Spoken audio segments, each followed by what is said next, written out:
misteri warung mie ayam yang dibantu setan. Sudah hampir 3 bulan warung mie ayam Syarif sepi pelanggan. Jika pedagang-pedagang lain biasanya sibuk melayani pelanggan yang memenuhi warung mereka untuk makan siang, yang dilakukan Syarif tiap siang hanya melayani 1 hingga 4 orang pelanggan, sisanya adalah mengusir sekumpulan lalat yang mengganggunya melamun. Syarif sendiri bingung apa yang terjadi dengan bisnisnya. Warung yang ia buka dari uang pensiun sebagai karyawan itu dirasa tidak memiliki masalah. Lokasinya cukup strategis karena tak jauh dari pusat perkantoran, dilengkapi dengan meja dan kursi serta tempatnya yang cukup luas. Adapun soal rasa, Syarif pernah beberapa kali meracik ulang bumbu dari mie ayam buatannya, tapi tetap saja uang belum datang kepada dirinya. Melihat istrinya yang sehari-hari membantu memasak dengan sepenuh hati, dan kedua anaknya yang rajin dan berprestasi di sekolah membuatnya tidak tega untuk melepas usaha ini, terlebih belum balik modal. Alhasil Syarif memutuskan untuk mengambil jalan terakhir, sebuah jalan yang sebenarnya tidak ingin ia tempuh tapi himpitan nasib memaksanya.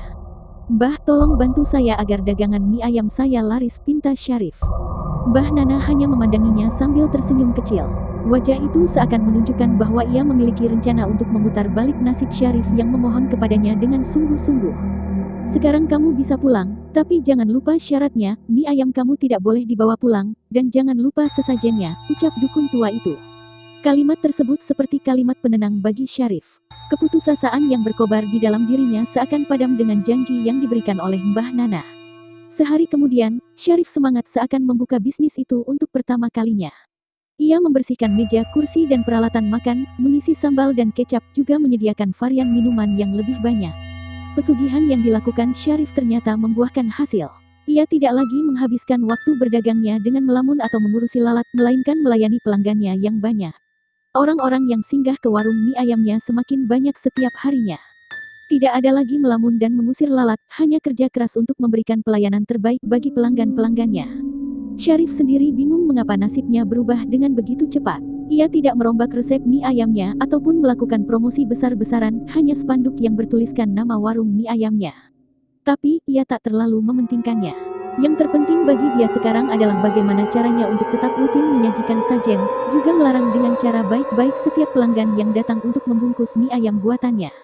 Dalam kurun waktu 3 bulan, pelanggan Syarif semakin banyak. Bagi dia, sungguh mustahil mendapatkan keuntungan sebanyak itu dalam waktu 3 bulan, jika melihat nasibnya sebelum mempraktikkan ritual klinik dari Mbah Nana.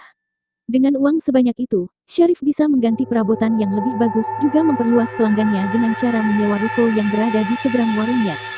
Uang yang dimiliki oleh Syarif juga tidak ia pergunakan sendiri, melainkan keluarganya. Ia membelikan istrinya banyak pakaian dan tas dengan merek-merek ternama, dan jatah telepon seluler keluaran terbaru untuk ketiga anaknya. Ia merasa bahagia karena telah memukul balik nasib meski dengan bantuan setan. Syarif belum tidur malam itu, ia mencoba untuk terjaga meski matanya sudah merah dan terkadang memicing. Ia merencanakan sesuatu yang bisa dilaksanakan ketika istrinya sudah masuk ke dalam kamar untuk beristirahat. Ketika pintu ditutup, Syarif mengangkat pantatnya dari sofa barunya yang empuk lalu bergegas menuju dapur. Di hadapan lemari dapur, ia melihat sekeliling untuk memastikan tidak ada istrinya atau anak-anaknya yang ingin mencari makanan di kulkas ataupun pergi ke kamar mandi. Syarif membuka lemari tersebut, lalu mengambil sebuah bungkusan berwarna hitam seukuran kaleng kornet.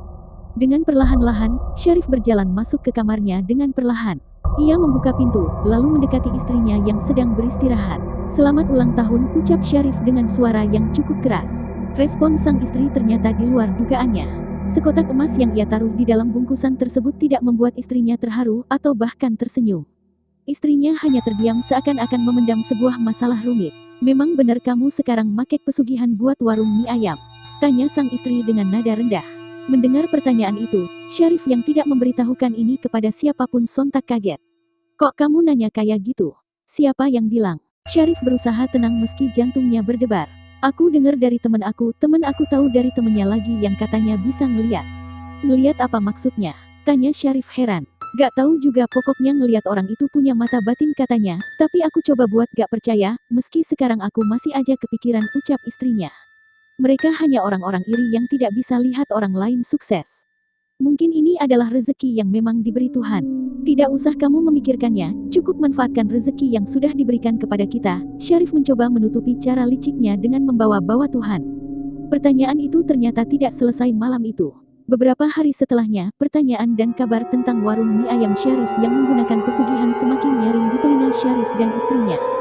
Warung yang biasanya disesaki pembeli, semakin kesini semakin sepi.